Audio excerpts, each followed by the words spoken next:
विघ्नहर्ता श्री गणेश, श्री गणेश, श्री गणेश।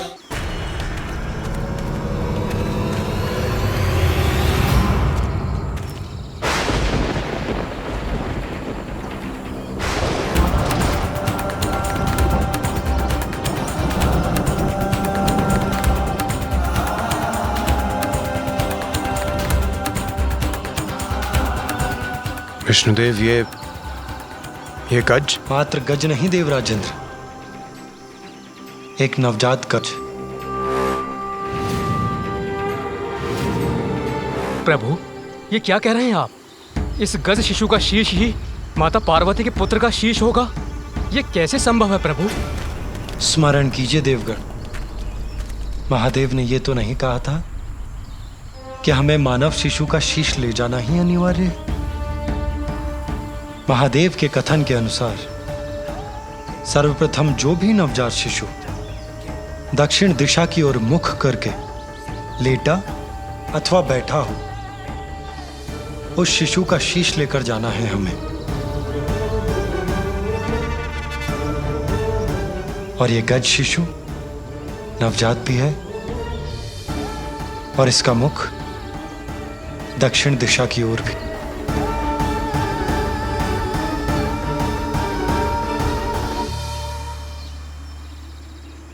विष्णुदेव, ये गजमाता भी तो मां है। जब ये निद्रा से जागेगी और अपने पुत्र को अपने समीप नहीं पाएगी तो इस मां की भी क्रोधाग्नि जागृत हो जाएगी और तब ये भी भयंकर उत्पात मचाकर सर्वत्र विनाश करेगी। नहीं सूर्यदेव, शिशु के जन्म पर माता उस पर अपना वात्सल्य उड़ेलती है, उसे अपने तन से स्नेहपूर्वक लगाकर उसका पोषण करती है। पल भर के लिए भी उसे अपनी आंखों से ओझल नहीं होने देती। किंतु उसके विपरीत ये गज माता अपने पुत्र से दूसरी ओर मुख करके निद्रामग्न है, अर्थात उसे अपने शिशु का ध्यान भी नहीं। उसने तन और मन दोनों से शिशु का त्याग कर दिया है। और ये नवजात शिशु अपनी माता के समीप होकर भी इस संसार में सर्वथा एकाकी है। इसे एक मां की आवश्यकता है।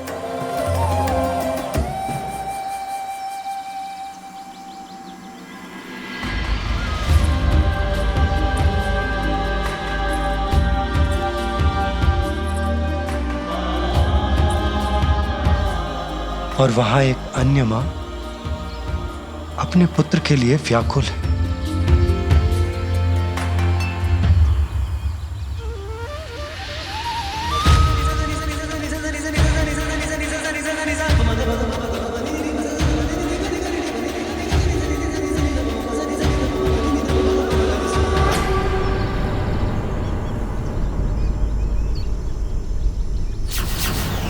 इसके प्राणांत के बाद ये गज शावक मेरे धाम में स्थान पाएगा।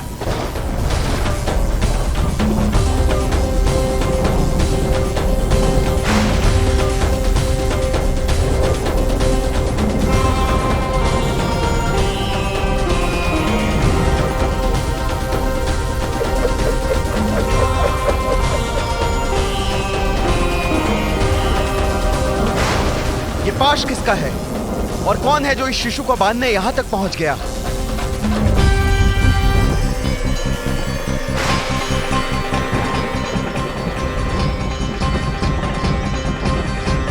विष्णुदेव, देवराज और सभी देवगणों को मेरा प्रणाम।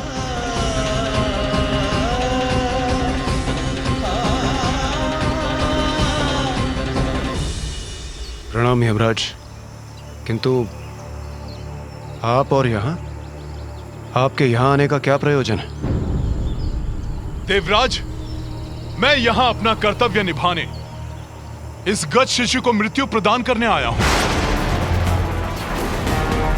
किंतु यमराज, महादेव ने तो हमें आदेश दिया है कि दक्षिण की ओर जिस नवजात शिशु का मुख हो उसका शीश हम उनके पास पहुंचा दें, जिसके अनुसार ये गज शिशु उनके लिए सर्वथा उपयुक्त होगा।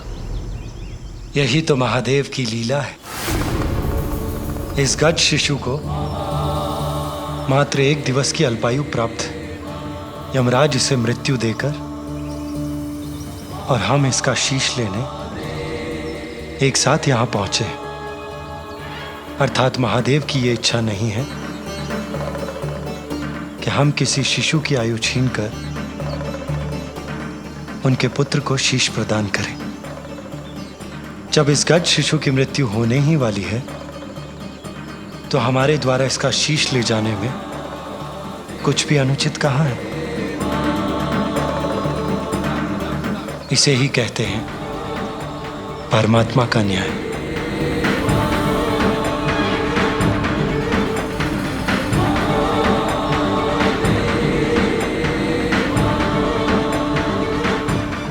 हे श्री हरि, आपके द्वारा इस गज शिशु के शीश को ले जाने के पूर्व मुझे इसके प्राण ले जाने की अनुमति प्रदान करें।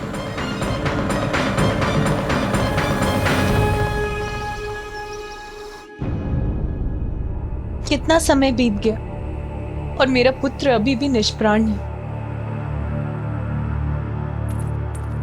स्वामी,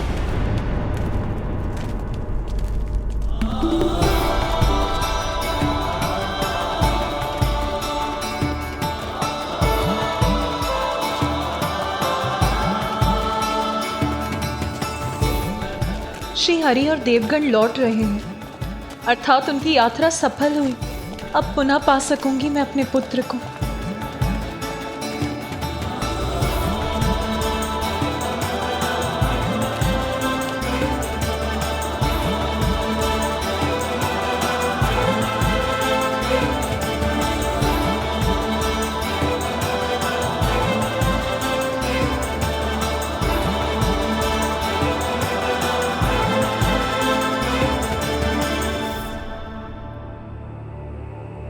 किंतु वो शीश कहाँ है जो श्री हरि और देवगण अपने साथ लाए हैं?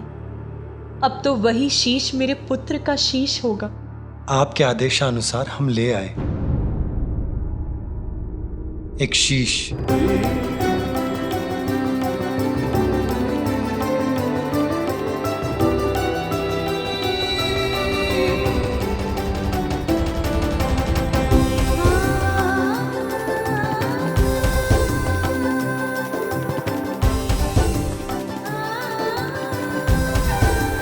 सूर्यदेव इस शीश को लेकर उस गुफा के भीतर जाएं, जहां हमारे पुत्र का पार्थिव शरीर स्थित है।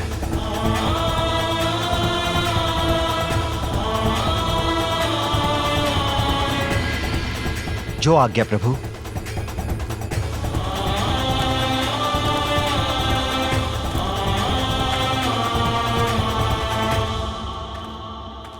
प्रभु, मुझे अभी भी एक शंका है। हम नवजात शिशु का शीश तो ले ही आए, किंतु उसे आपके और माता पार्वती के पुत्र के धड़ से कौन जोड़ेगा प्रभु? इंद्रदेव देवराज होने के नाते इस प्रश्न का उत्तर तो आपको भी ज्ञात होना चाहिए। ये कार्य अश्विनी कुमार करेंगे देवराज। आपको तो ज्ञात ही है, वो अत्यंत निपुण शल्य चिकित्सक हैं। क्यों, उचित कह रहा हूं ना मैं? जी प्रभु। देवराज इंद्र को तो अवश्य ज्ञात होगा जब अश्विनी कुमारों ने ऋषि दधंग का शीश उनके धड़ से विलग करके उसे पुनः उनकी देह से जोड़ दिया था। ऋषि दधंग को ब्रह्म विद्या का गूढ़ ज्ञान प्राप्त था। ये वो वैदिक विद्या है जिससे देवता देवत्व के चरम तक पहुंच सकते हैं। देवराज इंद्र ने उनसे यही विद्या सीखने का प्रयास किया। मैं देवराज इंद्र हूं और मैं यहाँ आपसे ब्रह्म विद्या सीखने आया हूँ, इसलिए ये विद्या मुझे सिखाने की कृपा करें। देवराज, ये विद्या तो केवल उन्हें ही सिखाई जा सकती है जो किसी भी अवस्था में इसका कोई दुरुपयोग ना करे। आप देवराज अवश्य हैं, किंतु मुझे यह विश्वास नहीं है कि यह विद्या आपको सिखाना संसार के हित में होगा। ऋषिवर, आपने देवराज इंद्र को यह विद्या सिखाने से मना किया। अगर ये विद्या मुझे प्राप्त नहीं हो सकती तो किसी और को भी नहीं दी जा सकती।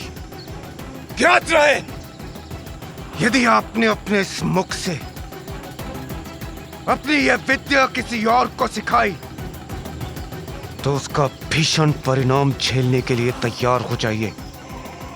मैं आपके शीश को आपके देह से विलग कर दूंगा। किंतु ऋषि दधंग ने इस विद्या को देवराज को देने से मना कर दिया। किंतु उसके कुछ समय पश्चात ही अश्विनी कुमार ऋषि दधंग से ब्रह्म विद्या सीखने के लिए पहुंचे। ऋषिवर, प्रणाम ऋषिवर। ऋषिवर, हम अश्वनी कुमार आपसे ब्रह्म विद्या सीखने के लिए आए हैं। इस विद्या का ज्ञान हमें हमारे कार्य में और कुशल बना देगा। यदि आपने अपने इस मुख से अपनी यह विद्या किसी और को सिखाई तो उसका भीषण परिणाम झेलने के लिए तैयार हो जाइए। मैं आपके शीश को आपके देह से विलग कर दूंगा। देवराज की चेतावनी को मुझे इन्हें संकेत द्वारा ही बताना होगा। आप किसी भी प्रकार की चिंता ना करें। हम शल्य चिकित्सा में इतने निपुण हैं कि शरीर से विलग कोई भी अंग को जोड़ने का सामर्थ्य रखते हैं। इस प्रकार ऋषिवर अपने मुख से अश्विनी कुमारों को ब्रह्म विद्या का ज्ञान नहीं देंगे, और यदि देवराज इंद्र कुपित होकर उनका शीश विलग करते भी हैं तो वो मात्र। किंतु देवराज इंद्र को इसकी सूचना प्राप्त हो गई और वो इससे अत्यंत कुपित हो उठे कि उनकी चेतावनी के बाद भी ऋषि दधंग ने अश्विनी कुमारों को ब्रह्म विद्या सिखाने का साहस किया। ऋषि दधंग, ऋषि दधंग।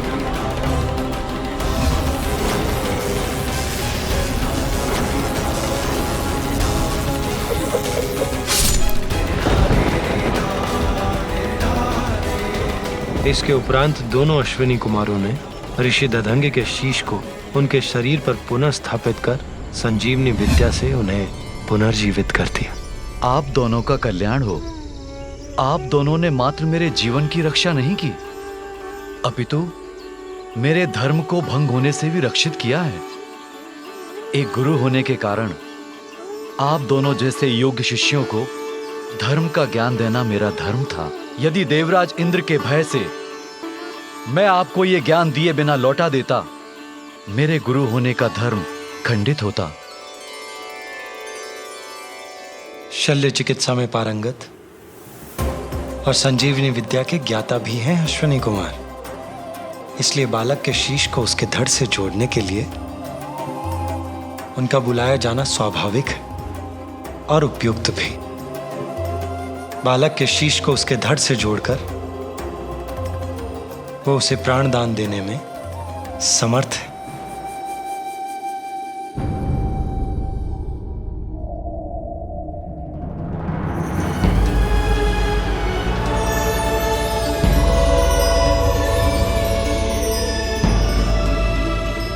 प्रणाम त्रिदेव।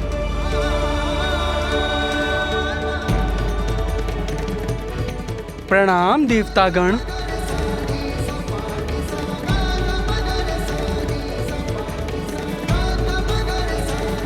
अश्विनी कुमार, मेरे कहने पर विष्णुदेव, इंद्रदेव एवं अन्य देव एक नवजात शिशु का शीश लेकर आए हैं। आप औषधियों के देवता हैं, इसीलिए आप ही मेरे पुत्र के तन से इस शीश को जोड़ने में सक्षम हैं। ये हमारा सौभाग्य होगा महादेव। अब आप अपना कार्य आरंभ करें।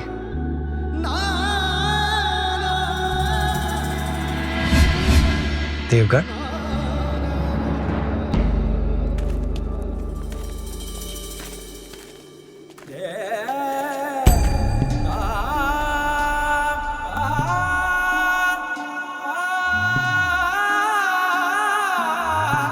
निश्चिंत रहो पार्वती, कुछ ही समय में तुम्हारा पुत्र पुनः तुम्हारे साथ होगा।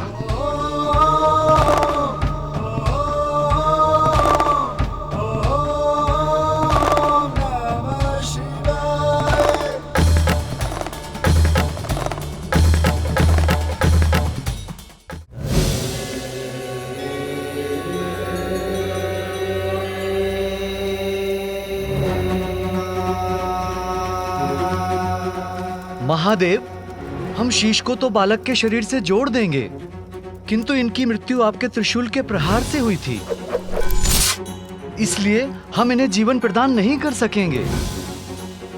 इन्हें प्राण देकर पुनर्जीवित तो आप ही कर सकते हैं प्रभु।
हमने अपना कार्य कर दिया प्रभु।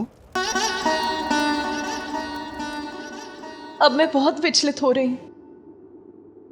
मैं अपनी दिव्य दृष्टि से भीतर देख सकती हूं, किंतु स्वयं देखने पर मैं अत्यंत व्याकुल ना हो जाऊं। देवी सरस्वती, क्या आप मुझे देखकर बता सकती हैं कि वहां क्या हो रहा है?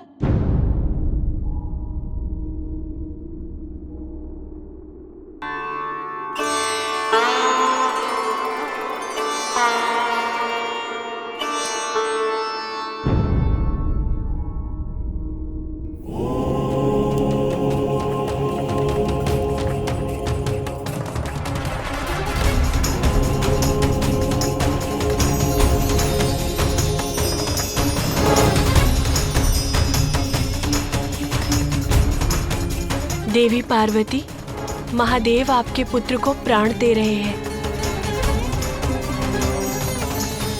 उनके पांव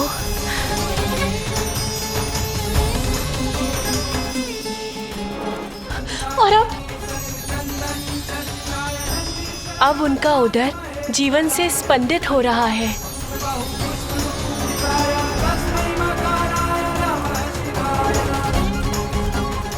और अब क्या हो रहा है वहां? अब उनके हाथ और उनकी भुजाएं, उसमें भी जीवन का संचार हो रहा है। और बताइए ना, अब क्या हो रहा है वहां? और अब उनकी ग्रीवा क्रियाशील हो रही है।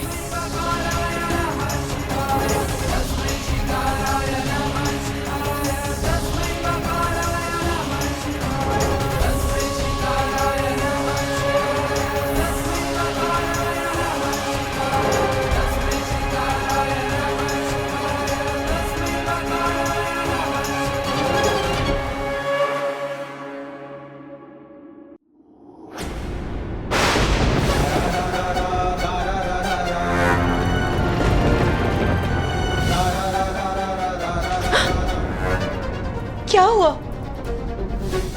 आपने अपनी दिव्य दृष्टि क्यों हटा ली? आप मुझे कुछ बता क्यों नहीं रही हैं? वो देवी पार्वती, जैसा मैंने कहा, महादेव आपके पुत्र को प्राण दे रहे हैं। नहीं, कुछ तो है जो देवी सरस्वती मुझे नहीं बता रही। मैं स्वयं जाकर देखती हूँ।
हर को